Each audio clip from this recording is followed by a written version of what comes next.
우리 옆 사람들하고 이렇게 인사하겠습니다. 교회를 교회되게 합시다.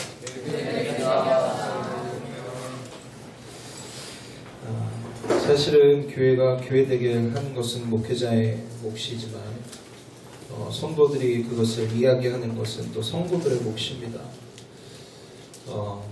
목회자의 문제로부터 시작되는 100%의 목회자의 문제의 시작이지만 성도들이 그것을 그냥 방관하고 그것을 동조하는 것은 잘못된 가치입니다. 여러분들이 교회가 교회되도록 여러분들이 기도하시고 여러분들이 그 교회를 세워가는 저와 여러분들 되시길 축복합니다.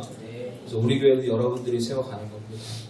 한 사람의 리더십 중요하지만 그거보다 더 중요한 건 함께 기도하는 성도들이 있기에 그 공동체는 유지된다는 사실 여러분들이 기억하시고 그냥 단순히 망하지 않기를 기도하지 마십시오. 망하면 망해야 합니다. 그냥 교회가 교회 형태만 유지하는 건 그냥 이미 망한 거 더 망한 길로 모두를 끌고 가는 일입니다. 여러분들이 교회가 그냥 지켜지도록 기도하지 마시고 복음 앞에 온전히 서는 교회 되도록 여러분들 기도하는 저와 여러분들 되시길 소망합니다. 사도행전 28장의 이 대서막이 저번 주에 끝났습니다. 제가 이제 강해 설교를 계속 한 2년, 3년 정도 강해 설교를 계속 하다가 이제 사도행전이 끝나면서 몇 가지 좀 이야기하고 싶은 하나님의 은혜가 있어서 같이 나누길 원합니다. 그래서 오늘 설교 제목은 이렇게 잡았습니다. 사도행전 29장을 쓴 교회 이렇게 잡았습니다. 우리 옆 사람들하고 이렇게 인사합시다. 사도행전 29장을 씁시다. 사도행전 29장은 없습니다. 아시죠? 액트 29에서 많이 문구를 봤을 겁니다. 우리가 사도행전 28장으로 이제 초대교회에 대한 이야기들, 사도행전을 보면 사도들의 이야기와 또 초대교회의 이야기, 바울의 선교 이야기들이 쓰여져 있습니다. 그러면서 이제 신약에서는 이제 초대교회들의 모습들을 보여주고 있는데 그 중에 이제 우리가 29장을 쓰자 이런 말이 되기도 하고 말이 안 되는 좀 새로운 교회의 패러다임 뿐만 아니라 우리가 정말 살아있는 교회가 좀 되길 원하는 그 마음으로 좀 잡았습니다. 그래서 사도행전 29장을 쓰는 교회라면 우리가 초대교회까지 그런 영성을 따라가기 쉽지 않겠지만 우리가 그런 영성을 따라가는 교회로서 우리가 제일 먼저 우리가 붙잡아야 될 것이 뭘까? 그래서 첫 번째는 정체성이다 이런 생각을 좀 하게 됐습니다. 그래서 우리가 사도행전 29장을 쓰는 교회로서 우리가 정체성이 참 중요하다. 이런 말씀을 좀 같이 나누기 소망합니다. 우리 마태복음 16장 18절에서 20절 같이 읽겠습니다. 같이 한 목소리로 오늘 짧습니다. 18, 19, 20절 같이 한 목소리로 읽겠습니다. 시작. 또 내가 내게 이르노니 너는 베드로라. 내가 이 반석 위에 내 교회를 세우리니 문문의 권세가 이기지 못하리라. 내가 천국 열쇠를 내게 주리니 내가 땅에서 무엇이든지 내면 하늘에서도 내릴 것이요 내가 땅에서 무엇이든지 풀면 하늘에서도 풀리라 하시고 이에 제자들에게 경고하사 자기가 그리스도인 것을 아무에게도 이르지 말라 하시니라. 아멘. 정체성은 참 중요합니다. 그죠? 어떤 물건도 그것의 정체성이 사라지면 가치가 있고 없고 그러니까 본질이 참 중요하다는 얘기입니다.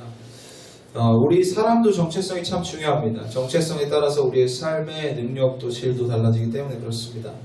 우리가 다음 세대 사역이 중요한 이유는 중고청 시절에 그 정체성이 자리 잡는 시기입니다. 그래서 중고등학교 시절 사춘기를 겪지 않는 건 좋은 게 아닙니다. 사춘기를 충분히 겪어야 그 아이들의 자신을 이렇게 아는 거죠. 나는 누구인가에 대한 질문, 너무 철학적인 질문이긴 하지만 정체성을 어쨌든 찾는 거예요. 내가 왜 살아야 하고 무엇을 위해 살아야 되는가, 어떻게 살아야 되는가를 끊임없이 질문하는 시기가 중고청 시대입니다. 그래서 다음 세대 사역이 중요한 이유는 이 정체성이 바로 잡았을 때 그들이 어른이 돼서 건강한 어른이 될 수 있다는 거예요. 그 정체성을 제대로 본질이 제대로 바뀌지 않으면 몸만 컸지 그 안은 썩었다는 거예요. 마찬가지입니다. 교회가 교회 되려면 정체성이 중요합니다. 그 안에 본질이 무엇이 있느냐. 교회에 대한 본질을 명확히 잡지 않으면 교회는 아무리 멋지고 어마어마한 형태를 띄워도 그 교회는 망한 교회입니다. 사도행전을 쭉 제가 말씀하면서 개인의 삶이 어떻게 살아야 하는지, 그리스도인의 삶은 어떤 삶인지를 구체적으로 좀 바울을 통해서 좀 보았습니다. 그래서 우리가 세속화, 너무 우리 한국교회가 세속화됐고 이미 우리의 삶도 너무 세속화되었다. 그래서 우리가 성경적 가치로 좀 살아가자. 그러면서 여러 가지를 이야기했습니다. 우리의 삶에 사실 능력이 없어지는 것, 그리스도인들이 능력이 사라지는 것은 결국 우리 안에 성경적 가치가 제대로 자리 잡지 않았기 때문입니다. 결국 나는 모양만 그리스도인으로 살지 그 안에 정체성과 본질, 그 안에 가치는 세속적인 가치인 거죠. 그러다 보니까 당연히 능력은 없습니다. 그리스도의 능력, 십자가의 능력은 내 삶에 없습니다. 그러니까 우리가 신앙생활이라는 건 결국 겉모습을 뻔지르게 잘 가꾸는 신앙생활이 아니고요. 그냥 열심히 뭔가 봉사해서 내 신앙을 드러내는 거 아니고요. 신앙생활은 삶에 여러분들이 실제로 가정에서 여러분들이 거해 있는 그곳에서 학교에서 직장에서 살아내는 거. 정말 그리스도의 예수님답게 살아가는 것, 작은 예수 되는 것, 그것이 신앙생활 아니겠습니까? 저와 여러분들이 작은 예수로 살아가길 축복합니다. 우리 옆 사람들로 이렇게 인사합시다. 작은 예수 됩시다. 그래서 좀 능력 있는 그리스도인으로서 좀 살길 소망합니다. 우리가 사도행전을 마치면서 우리가 고민하고 생각해 봐야 될 문제가 몇 가지 있습니다. 지금 우리 교회에 대한 정체성, 그리고 방향성, 그리고 실천성입니다. 그리고 우리가 어떤 정체성을 가지고 있느냐, 또 어느 방향을 가지고 우리가 나아가야 하느냐, 우리 교회는. 또한 우리가 그러면 구체적으로 우리가 어떤 실천, 어떤 행동과 어떤 사역들을 해야 하느냐에 대한 부분들을 이야기 안 할 수가 없더라고요. 사도행전을 하면서 그럼 우리 교회는, 그러니까 초대교회의 모습은 그렇다. 그러면 우리 교회의 부르심은 결국 내가 섬기고 내가 영적인 뿔을 박은 우리 교회의 정체성과 방향성과 실천성은 어디에 있는가를 얘기 안 할 수가 없더라고요. 사실은 지금 다 그렇진 않습니다. 한국교회 몇몇의 교회들 때문에 사실 이렇게 욕먹고 있는데, 몇몇의 교회들이 사실은 정체성을 잃었기 때문에 이렇게 욕을 먹는 겁니다. 본질을 잃었어요. 제가 그러죠. 교회가 가장 정직하지 못하다고. 여러분들 교회가 가장 정직해야 될 집단인 거 맞죠? 그죠? 여러분들 그리스도인이 가장 정직해야 됩니다. 그죠? 근데 그 정직을 잃었습니다.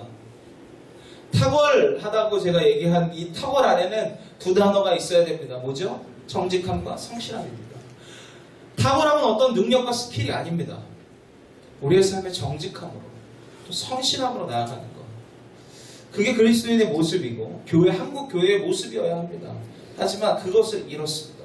본질을 잃었죠. 그렇기 때문에 사실 이렇게 이슈화 사실은 되는 겁니다. 교회는 경영이 아닙니다. 많은 목사님들이 교회 경영을 얘기합니다. 그래서 경영학 하시는 분들 다 후임자로 쓰고 경영 그런, 여러분들 교회가 경영입니까? 교회는 운행이죠. 성령님이 운행하시는 거 아닙니까? 성령이 중심이 돼서 이끌어 가시는 게 교회예요. 그게 본질이죠. 담임 목회자의 탁월한 스킬로 조직으로 시스템으로 운영되는 게 아닙니다. 경영되는 게 아니라고요. 그죠? 만약에 여러분들 만약에 앞으로 우리 공동체가 커져서 운영하려고 하면 여러분들 얘기하셔야 됩니다. 뭔가 경영학적으로 뭔가 나가려면 MB 경영학 석사, 나중에 내가 뭔가 그런 조직으로 나가면 얘기해야 합니다. 아셨죠? 네가 책임져라. 얘기해야죠. 왜? 교회는 성령의 운행하심으로, 성령의 인도하심으로, 이끌으심으로 가는 거 아닙니까? 그래서 교회는 기도해야 합니다. 그래서 성도들이 기도하지 않으면 교회는 엉뚱한 데 가는 거예요. 목회자가 기도하지 않으면 엉뚱한 삶으로 가는 겁니다. 우리가 자꾸 대형화를 원하니까 사실 경영되는 거예요. 우리 아까 장현이가 뒤에서 저희 제주도 일주일 갔다 왔잖아요. 이따 잠깐 영상으로 보고 할 텐데, 분리개척, 저희가 이제 100명이 넘은 분리개척을 생각하고 있습니다. 근데 제주도에 분리개척 하자, 이런 얘기 하더라고요. 그래서 그럼 내가 가겠다. 요새 홍민기 목사님이 부산에서 예배드리고 서울에서 방배동에서 예배드리고 비행기 타고 오셔서 예배드리시더라고요. 와, 좋다.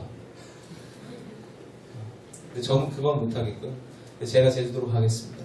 새로 담임 목사 여기서 뽑으십시오 하셨죠. 그러니까 자꾸 대형화되니까 조직이 필요할 수밖에 없죠. 그죠? 대형화되니까. 근데 자꾸 우리가 작은 교회들이 많아져야 됩니다. 그죠? 건강한 작은 교회들이 많아져야 돼요. 그래서 서로가 함께 기도할 수 있고, 함께 신앙을 체크할 수 있고, 함께 서로 뭔가 삶의 구체적인 교제 가운데 서로 기도해주는 공동체가 진짜 공동체 아닐까요? 서로 얼굴도 모르고 제가 어디서 봤는데, 제가 어디서 봤더라? 교회에서 본 것 같아. 제발, 이거 공동체 아닙니다. 그죠? 교회 공동체, 사랑 공동체 아닙니까? 한 사람 한 사람 이름도 알고 얼굴도 알고 그들의 삶도 알아서 같이 기도해 주는 거, 그게 교회 공동체 본질입니다. 믿으시죠? 그런 교회 되는 저와 여러분들의 교회 되길 소망합니다. 아멘. 이번 주 한국교회가 참 부끄러워해야 하면서 기도해야 될 이슈가 생겼습니다. 아까 제가 계속 얘기했지만 이 대한예수교 자문회 통합적 총회가 명성교회 세습에 대한 그냥 법안을 바꾸면서 세습을 허락했습니다. 5년 은퇴하시고 5년 뒤에 세습할 수 있다에 대한 법 개정안을 내놨어요. 한 사람의 압력으로 이렇게 됐습니다. 그래서 이 교회를 살리기 위해서 하나님을 버렸다라는 이야기가 나올 정도로 지금 굉장히 이슈가 됐습니다. 근데 그 교단 문제뿐만 아닙니다. 다 이게 세습법은 감리교에서 제일 먼저 생긴 거 아시죠? 그 이유는 뭐예요? 감리교에서 가장 먼저 세습했기 때문에 그렇습니다. 이거 어떤 교단의 문제가 아니라 그냥 우리 전반적인 우리의 삶의 문제입니다. 우리의 정욕과 욕망을 이기지 못해서 하나님의 교회를 그냥 자신의 마음대로, 자신의 뜻대로 그냥 그 모든 권력을 자신의 아들에게 이행한 거예요. 이게 저는 별일 아니라고 제가 그걸 옳다 그르다 얘기하기보다 참 부끄럽다라는 생각이 먼저 듭니다. 저희 감리교 목사님들이 이런 얘기합니다. 가끔 한 번씩 목사님들 만나면 육구영이 들어온다 이렇게 표현합니다.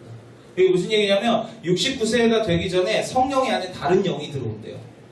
그러니까 70에 은퇴거든요. 감리교 목사님들 70에 은퇴입니다. 근데 69세에 다른 영이 들어온대요. 이게 무슨 얘기냐면 성령으로 그동안 69세까지 잘 가다가 그 1년에 다른 새로운 영이 들어오는 거예요. 그러면서 마지막에 똥칠하는 목사님들이 참 많습니다. 그래서 저는 육구영이 들어오기 전에 은퇴하겠습니다. 그때 전에 주님 오셔야죠. 제가 항상 얘기하잖아요. 우리 오니가 사춘기 되기 전에 자신의 정체성을 나에게 표현하기 전에 주님 꼭 오셔야 됩니다. 열심히 사역해야 됩니다. 우리가 열심히 사역해야 되는 이유를 찾기를 축복합니다. 여러분들 삶에서 나름대로 여러분들이 열심히 사역해야 될 명분을 좀 찾으십시오.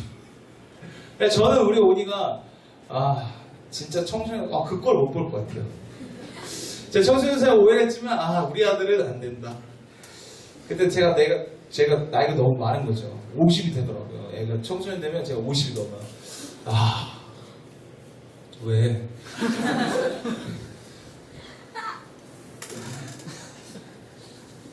우리가 진짜 교회의 본질을 잘 지켜야 합니다.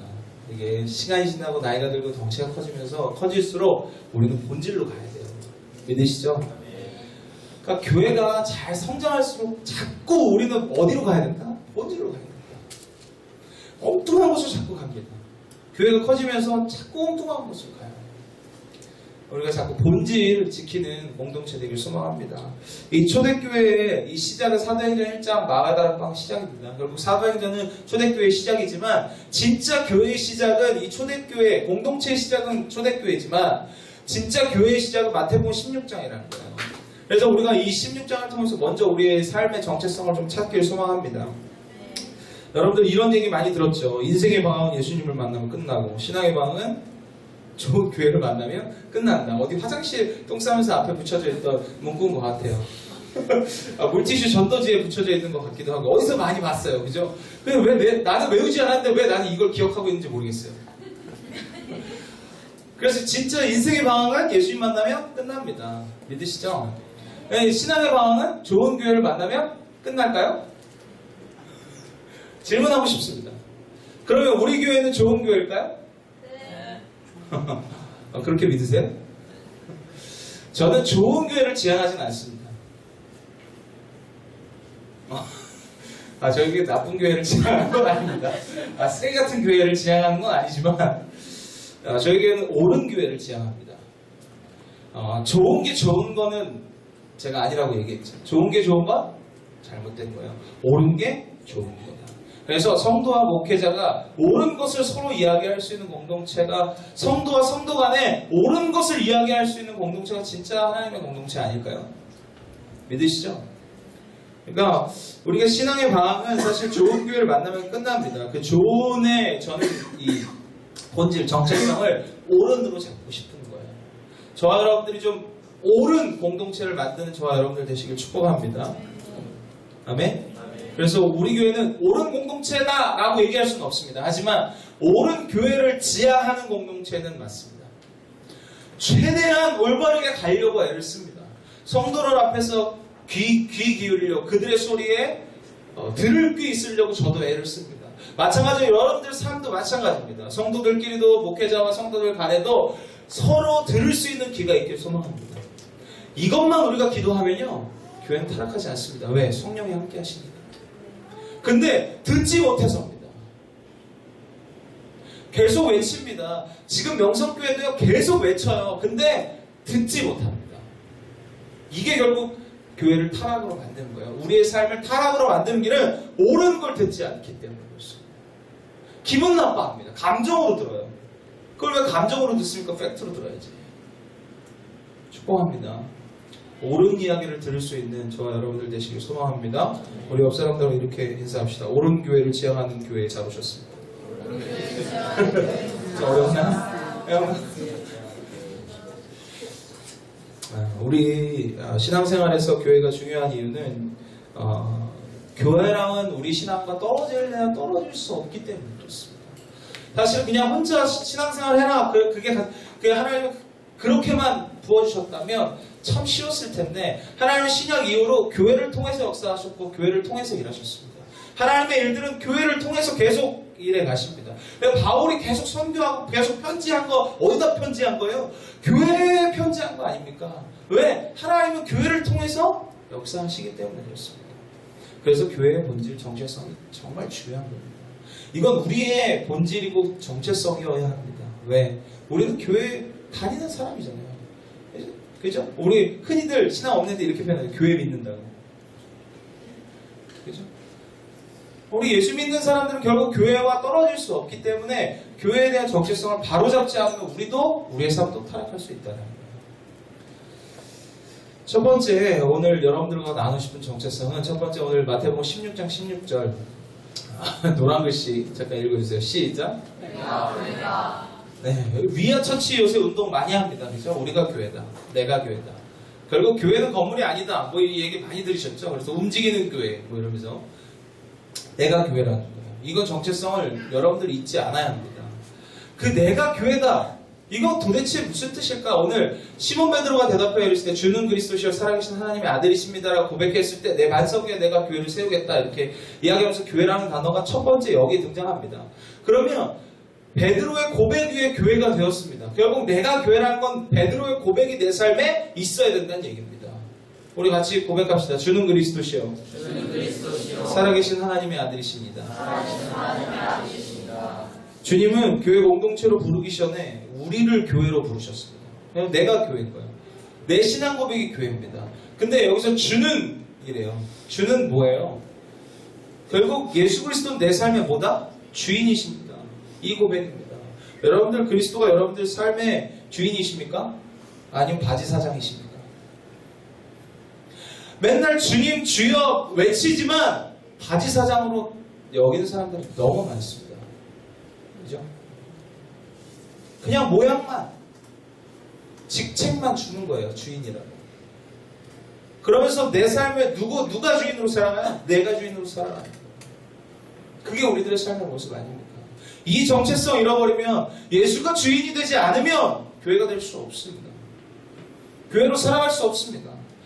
이 교회 공동체 주인도 주님이십니다. 믿으시죠? 주님이 주인이 아니면 이 공동체는 망하는 거예요. 망하는 게 낫습니다. 문 닫는 게 나아요. 저도 딴 거 할게요. 저 할 거 많아요. 저 목회 안 하면 뭐 할 거 많습니다. 그죠? 많아 보이지 않습니까? 근데 말 잘하니까 장사하면 잘할 거예요. 아들 더 잘 먹여 살릴 수 있을 것 같아요. 망하면 망하는 게 맞습니다. 그죠? 본질을 못 지킬 바에 망하십시오.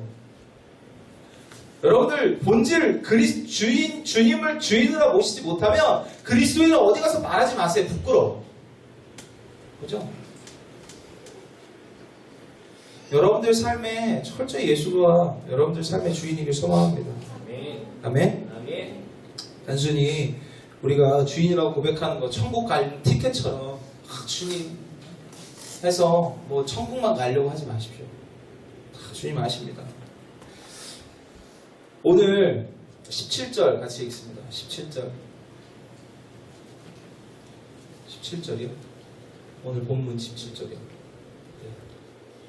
17절 없어요? 18절이요. 네. 같이 읽습니다. 시작. 내가 내게 이르노니 너는 베드로라 내가 이 반석 위에 내 교회를 세우리니 문무의 권세가 이기지 못하리라. 당황하지 마세요.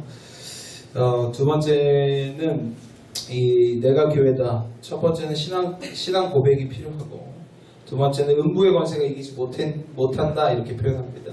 이 음부의 권세가 이기지 못한다. 이 음부라는 이 하데스 이 표현은 암울함, 보이지 않는 침울함, 우울한, 소름 끼치게 하다 뭐 이런 감정들에 우리가 지배를 받는 거예요. 여러분들 우리가 사실은 교회라고 이야기하면서 우리는 감정의 지배를 너무 많이 받습니다. 물론 성향에 따라서 조금씩 다르긴 하지만 성향에 따라 성격에 따라서 조금씩 차이는 있지만 우리는 감정에 따라서 우리의 신앙생활이 왔다 갔다 하는 거예요. 근데 교회에 대한 주님으로 모시는 사람들의 모습 중에 하나가 뭐다? 음부의 권세가 이기지 못한대요. 결국 감정이 나를 움직이지 못하는 거예요. 그러니까 그냥 단순히 감정적인 사람을 얘기하는 것이 아닙니다. 저도 감정적이지 않습니다. 굉장히 저는 이성적입니다. 하지만 내 감정이 상할 때는 그것이 감정적으로 표현할 수밖에 없게 되는 거예요. 그러니까 우리가 감정의 지배를 받지 않아야 합니다. 우리는 철저히 성령의 영의 지배를 받아야 돼요. 근데 우리가 너무 이게 그냥 단순히 뭐 감정적인 사람만 얘기하는 게 아닙니다. 여러 감정 상함을 통해서 우리의 신앙생활이 왔다 갔다 하는 거예요. 제가 기성 장로님들, 권사님들을 존경하면서 높이 평가하는 것 중에 하나가 뭐라 그랬어요? 그분들은 싸워도 그 다음 주에 교회 온다 그랬어요. 그죠? 다음 세대는 싸우면 그 다음 주에 교회 와요? 안 와요? 안 와요. 마음 상해서. 잠수타지. 여러분들 그것도 굉장한 믿음의 굳건함입니다. 그분들은 감정으로 하지 않아요. 물론 무조건 그분들이 무조건 잘했다라는 얘기가 아니라 그런 부분에서는 굉장히 우리가 배워야 될 점이라는 거예요. 교회는요 음부의 권세가 이기지 못한대요. 우리의 우울함과 암울함과 침울함과 그런 수많은 감정들로 흔들리지 않는 거예요. 이것이 우리가 그리스도인의 정체성입니다. 여러분들 너무 감정에 휩싸이지 마십시오. 그러니까 너무 딥하게 내 감정이 지금 하면 빨리 탈출하십시오. 그래서 말씀을 보든지 찬양을 하든지 어디 이렇게 갈 수는 없지만 교회 가십시오. 기도하십시오. 빨리빨리 탈출할 수 있는 영적인 탈출구를 여러분들이 자꾸 만들어 놓으셔야 합니다. 교회에게 오늘 이런 19절에 이런 표현이 있습니다. 19절 같이 읽습니다. 오늘 보면 19절이 있죠? 네. 시작. 내가 천국 열쇠를 내게 주리니 내가 나가서 무엇이든지 되면 하늘에서도 베일 것이요 내가 나가서 무엇이든지 풀면 하늘에서도 풀리라 하시고. 아멘. 천국 열쇠를 교회에게 주셨어요.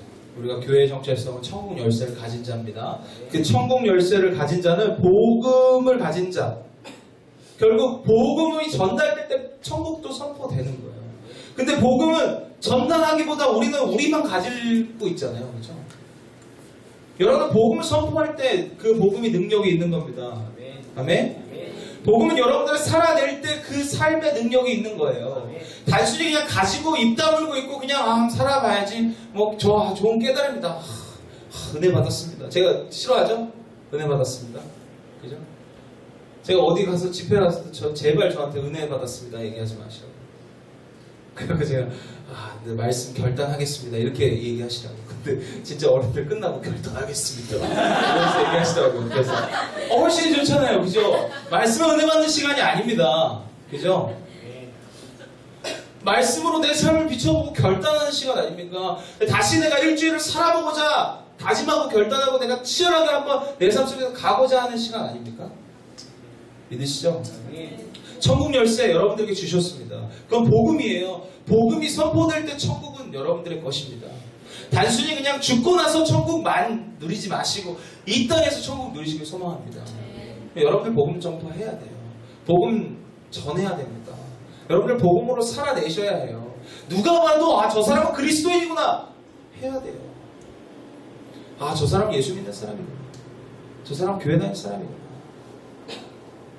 그런 삶을 사는 저와 여러분들 되시길 축복합니다. 아멘. 이 땅에서 매면 하늘에서도 매일 것이고 땅에서 풀면 하늘에서 풀릴 것이다. 이게 지금 랍피들의 언어로 매다라는 금하다 또 풀다라는 건 허락하다라는 거예요. 이 말뜻은 복음을 전파하는 것은 천국 문을 열어주는 것이고 복음을 전파하지 않는 것은 천국 문을 닫게 하는 것이다 라는 거예요. 결국 우리가 복음을 전파하지 않는 건 천국 문을 닫고 있게 하는 거예요. 우리 스스로가. 복음을 전하는 건 천국 문을 열어주는 거예요. 여러분들 복음을 전하셔야 합니다. 그래서 그냥 단순히 교회 데려오라는 얘기 아닙니다. 제가 한 번도 뭐 교회 데려와라 이런 얘기 안 했잖아요. 여러분들한테 5년 동안 한 번도 교회 데려오라는 얘기 안 하셨는데 왜 오셨어요? 어떻게 오셨죠? 그냥 복음을 전하는 거잖아요. 그죠?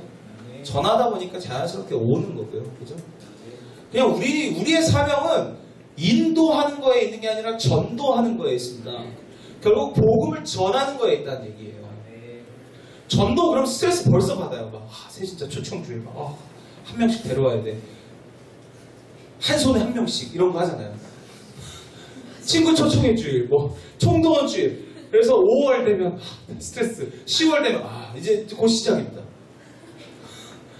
한 손에 한 명씩, 한 영혼씩 이러면서 다 한 영혼씩 데려와야 돼. 의미 없다. 복음을 전하는 것이 의미지 인도하는 것이 의미는 아닙니다. 여러분들이 삶으로 복음을 전하십시오. 아멘. 그래서 예수 그리스도의 그 은혜를 여러분들 고백하셔야 돼요. 여러분들이 받으시는 삶에서 느낀 예수님을 자꾸 입술로 고백하셔야 합니다. 그게 복음 전도예요. 복음 선포입니다. 그것이 천국문을 연대요. 축복합니다. 우리 옆 사람들 이렇게 인사합시다. 천국문을 여는 자 됩시다. 닫는 자 되지 않길 소망합니다. 두 번째, 교회는요 기도하는 집이라고 예수님은 이야기하십니다. 교회는 기도하는 집입니다. 이 정체성을 잊지 않아야 돼요. 교회는 나아요. 그리고요 교회는 기도하는 집입니다. 마태복음 21장 13절 같이 읽습니다. 시작. 그들에게 이르시되 기록된바 내 주는 기도하는 집이라 너는 받으리라 하였거늘 너희는 방주의 소금을 만드는 바가 아니니라. 아멘. 기도하는 집이래요. 이거 너무 사실 많이 들었잖아요. 근데 왜 기도 안 해요? 기도하는 집이래요. 기도해야죠. 하나님과 교제하는 집이래요. 이곳은 하나님과 교제하는 곳입니다. 믿으시죠? 아멘. 제가 여기서 집이라는 거에 조금 집중해 봤습니다. 이 오이코스라는 이 집에 네 가지 뜻이 있습니다. 첫 번째는 거처라는 뜻이 있습니다. 이 영적인 집, 보물창고, 무덤. 여러분들 무덤은 잘 옮기지 않습니다. 그렇죠? 보물창고에 보물이 없으면 안 됩니다. 보물은 복음이에요. 예수 그리스도예요. 그렇죠? 십자가의 은혜입니다. 그게 없으면 집으로서의 의미, 정체성을 잃어요. 이 영적인 체험을 받는 것, 교회는 영적인 뿌리를 두고 거기서 영적인 체험을 받아야 됩니다. 여러분들 예전에는 제가 교회에서 버티라 그랬습니다. 일은 버텨야 됩니다. 하지만 영적으로 죽어간 거 버티면 다 죽습니다. 예전에 그래서 교회 옮기는 걸 되게 싫어했습니다. 그러니까 최대한 버텨라. 저한테 상담 진짜 많이 했거든요. 청년들이. 최대한 버텨라. 네가 있을 수 있는 만큼 있어라. 거기서 최선을 다해서 네가 할 수 있는 거 다 해봐라. 근데도 안 되면 네가 죽는다면 거기에 십자가의 은혜도 없고 예수님의 복음도 없다면 예수 그리스도의 은혜도 없다면 그러면 네가 기도해봐라. 기도해보고 결정해라. 근데 그러다 보니까 너무 많은 영혼들이 죽어갑니다. 지금 가난한 성도라고 아까 제가 김동원 목사님이 표현하셨는데 가난한 청년들이 진짜 많습니다. 저에게 사실 다른 교회 갔다가 저희 교회 온 친구들이 많습니다. 진짜 복음이 살아있는 교회는 참 많이 없습니다. 하지만 또 찾아보면 복음이 진짜 살아있는 교회에 있습니다. 그러니까 우리가 철저히 복음이 살아있어야 담을 수 있습니다. 철저히 기도해야 합니다. 하나님과의 교제. 제가 제주도 묵상하면서 이제 금비가 묵상하면서 이런저런 얘기 나누면서 금비가 이런 얘기 하더라고요. 우리 공동체 청년들이 기도로 어쨌든 결론 내려 한다고. 기도로 문제를 해결해 보려고 한다. 그렇지. 되게 뿌듯했습니다. 본질이죠. 본질 지키는 거 아닙니까? 이 사람 저 사람한테 말하는 것보다 기도로 하나님께 기도함으로 자신의 문제를 해결해 보려고 하는 거예요. 이 태도 자체가 본질을 추구하는 삶의 모습 아닙니까? 여러분들 기도하는 집 있지 않게 축복합니다. 아멘. 아멘. 이 집이라는 이 단어가 일과 부에 대한 부분들도 의미합니다. 이게 무슨 얘기냐면 교회를 통해서 일이 되고 또 재정적인 것이 교회로부터 흘러 들어간다. 그 집으로부터 흘러 들어간다라는 뜻입니다. 하나님의 꿈, 하나님의 일, 먼저 내 삶을 결단하고 나아갈 때 그것이 우리의 삶의 일과 재정, 부의 흐름으로 옮겨진다는 거예요. 여러분들 시간도요. 여러분들 하나님께 드리는 시간을 먼저 결단하십시오. 하나님께 재정에 대한 것도 먼저 결단하십시오. 그러면 그것이 선한 흐름으로 내 삶으로 흘러 들어온다는 거예요. 많은 사람들이 하나님과의 시간을 정할 때, 또 하나님 예배 시간을 정할 때 자신의 시간들을 다해서 남는 시간, 남으면 교회 가지. 제가 사실은 제일 싫어하는 표현 중에 하나는 상관없어예요. 해도 되고 안 해도 돼요. 그럼 전 하지 마세요. 저한테 그 얘기 많이 들었을 거예요. 여러분들이.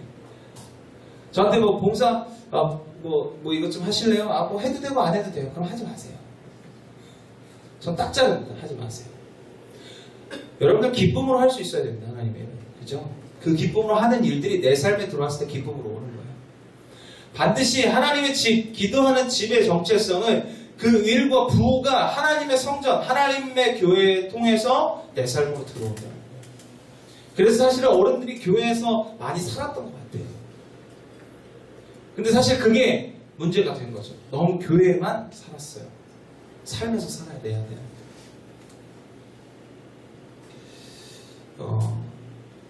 여러분들 삶이 일이 넘치고 부가 넘치길 소망합니다.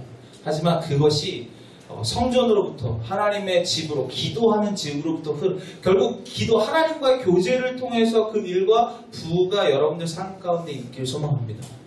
그러니까 하나님과의 교제 속에서 있을 때 제대로 하나님과 교제하는 곳에 그 집에 머물 때 우리의 일과 부는 주어진다는 거예요.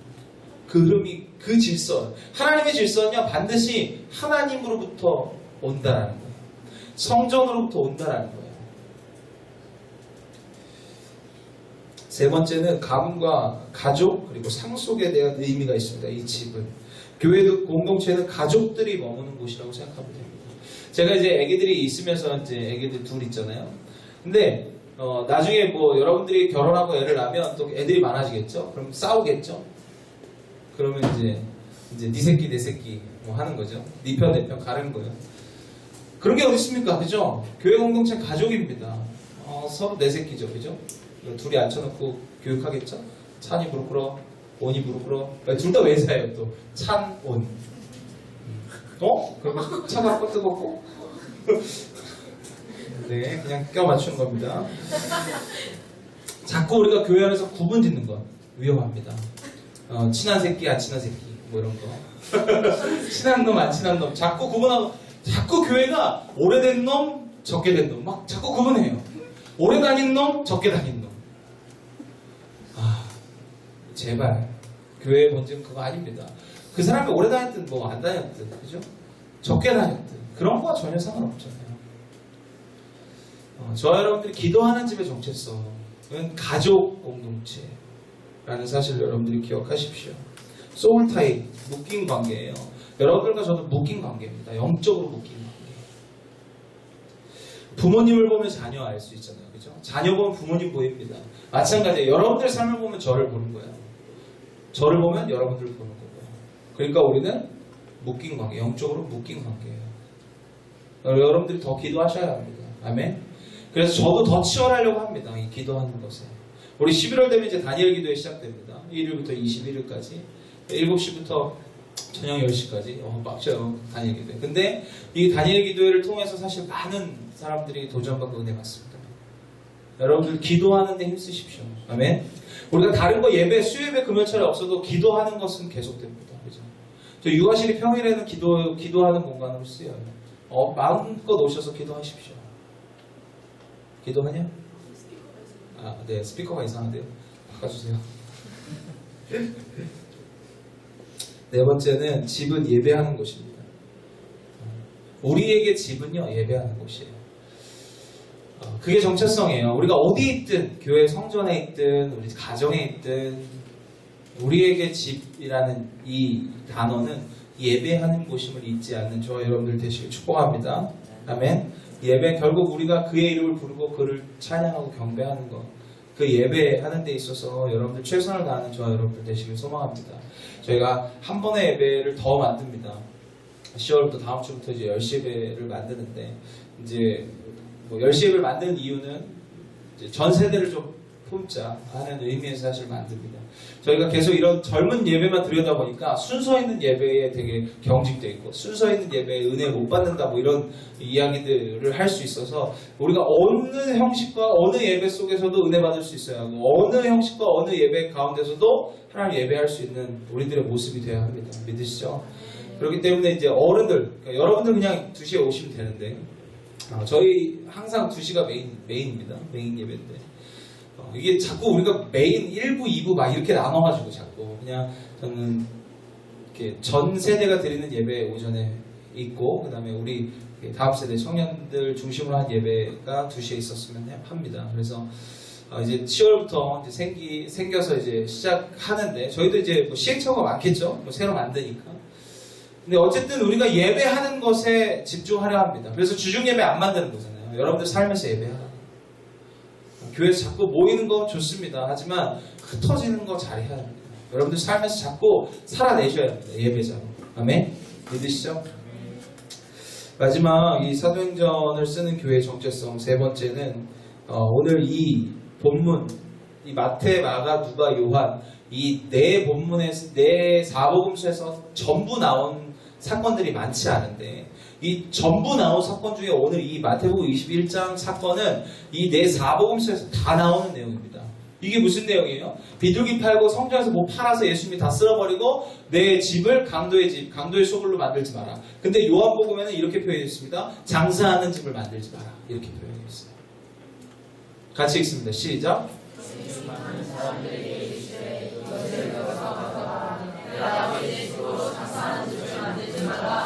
아멘. 저는 이걸 묵상하면서 교회의 정체성이 여기 있구나. 장사하는 집이 아니다. 이 말은 이 안에 give and take가 없는 것이 교회다. 우리가 너무 보상심리 이만큼 하면 이만큼 들어와야지. 내가 이만큼 해주면 이렇게 해야지. 내가 이만큼 감정 쏟으면 너도 쏟아줘야지. 내가 이만큼 선물하면 너도 이만큼 선물해야지. 이 안에 우리 안에 이미 너무 가득 차 있습니다. 이 정도 치나면 이 정도는 해줘야 돼. 이게 우리 안에 벌써 이미 우리 나름대로의 각자의 기준들이 다 있는 거예요. 여러분들 장사하는 집, 여기서 장사하는 집은 비둘기 팔고 제사에 대한 재물을 거기서 팔았습니다. 이제 편하려고. 왜냐면 그 제사에 흠집이 있으면 다시 가서 다시 제사 재물을 다시 가져와야 됐던 엄청난 수고가 있었던 정성을 다해야 했던 때이기 때문에 그냥 편하게 예루살렘 성전 와서 그것을 물건 흠없는 걸 그냥 구입해다가 그냥 제사 드렸었어요. 그러기 때문에 예수님이 그것을 장사하는 집 만들지 마라. 강도의 소굴로 만들지 마라. 그랬거든요. 근데 우리가 사실은 우리는 지금 재물을 그렇게 드리지 않지만 우리 감정 너무 사고 파는 거예요. 내가 이만큼 해줬으니까 이만큼. 또 내가 이만큼 잘해줬으니까 이만큼 받아야 돼. 이게 보상심리가 우리 안에 너무나 팽배한 거예요. 교회의 본질을 여러분들 정체성, 교회가 정체성을 잃는 건 이거 위험합니다. 이 기브 앤 테이크 가치 굉장히 위험합니다. 하나님이 만약에 기브 앤 테이크 가치로 우리를 보셨으면 우리는 이미 죽었어요. 그죠? 우린 살아남지 못합니다. 우린 주님의 은혜 안에 거할 수 없어요. 그죠? 우리가 감정도 사고 팔지 않아야 되고 우리의 모습, 우리의 뭔가 잘해줌, 뭐 섬김 이런 거 그냥 주님께서 우리에게 하셨듯이 무한하게 제공해야 되지 않습니까? 우리 서로가 믿으시죠? 이게 교회 공동체의 정체성. 이게 사도행전 29장을 쓰는 교회 공동체의 정체성입니다. 뭔가 바라지 않는 거. 내가 이만큼 주고 이만큼 바라는 삶이 아니라 이만큼 주고 또 주는 거. 또 바라면 더 주는 거. 그것이 우리들의 모습이 되어야 될 줄 믿습니다. 우리 다음 세대들이 젊은이들이 참 이 감정 소모가 많습니다. 뭐 요만큼 요 말에 뭐 상상하고 트집 잡고 뭐 요런 행동에 뭐 별의별 마음 상처받고 전 그러지 않았으면 좋겠습니다. 조금 담대하게 그리스도인이라면 또 내가 예수 그리스도를 주인으로 모시는 자라면 조금 더 담대하게 살아가는 저와 여러분들 되시길 축복합니다. 아멘. 그래서 여러분들 자꾸 보상심리 받으려 하지 마십시오. 장사하지 마십시오. 사랑 감정으로 이만큼 내가 했으니까 이만큼 받아야지. 여러분들 그런 기준은 없습니다. 그냥 우리 주님이 우리를 사랑하시듯이 주님이 우리를 무한으로 사랑하듯이 우리도 그냥 줘야 해요. 값없이 줘야 합니다. 받으려 하지 않아야 합니다. 그것이 주님이 우리에게 원하시는 교회에 대한 정체성인 줄 믿습니다. 우리 옆 사람들하고 이렇게 인사합시다. 그냥 줍시다. 받지 맙시다. 받으려고 안 하면 사실 주면 감사해요. 근데 받으려고 하는데 안 주면 섭섭해. 그냥 주고, 제가 기도하면 뭐라 그랬어요? 기도하면 끝이라고 그랬죠? 기도하면 끝이에요. 주면 끝. 아멘? 우리 그런 거 있잖아요. 선물을 주면 그걸 잘 쓰나 안 쓰나 왜 안 갖고 다니나 그걸 내 마음 줬으면 땡이지. 그죠? 줬으면 땡. 그죠? 우리도 100% 땡. 끝. 그 사람이 어디다 쓰든 누구랑 쓰든 누구한테 다시 그걸 다시 되갚든 무슨 상관입니까? 그죠? 알겠지? 주면 끝이에요. 감정도. 여러분 자꾸 받으려 하지 마십시오. 받으려 하면 상처가 돼요. 주는 공동체 되길 소망합니다. 주님의 사랑도 주님의 오름도 선함도 자꾸 주는 공동체. 그게 우리 교회의 정체성인 줄 믿습니다. 우리 다시 한번 옆 사람들하고 인사합시다. 주면 끝.